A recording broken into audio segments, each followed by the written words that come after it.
Hey everybody, our last step is to save our work, which our last video ended on, and test our application in the iPhone simulator. So we are working in Interface Builder. We have our text, our image, maybe a little more text, and we have it saved just the way we want. If you haven't saved, do a file save real quick, and then we're going to go back into Xcode.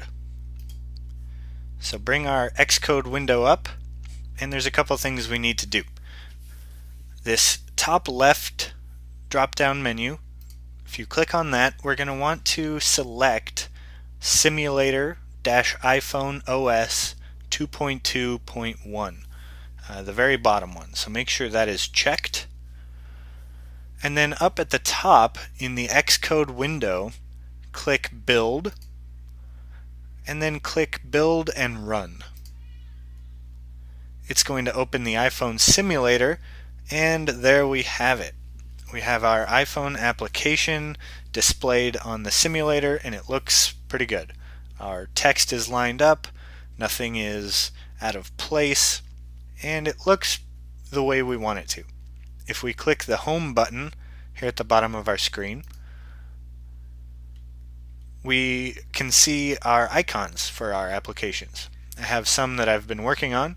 This is the one we just made, CSE 611, and notice it makes a nice rounded button for us with a nice reflection effect on top of it. If we click on it, it takes us back into our application. So there you have it. We made our first iPhone application, and if you are signed up and are paying for the developer's program, you can actually put this application on an iPhone or an iPod Touch to test it out. But this is where we end. The next things we can add to our application include motion sensing capabilities, multi-touch features, some text fields, and a lot of other stuff that makes it more interactive and allows the user to manipulate things within the application.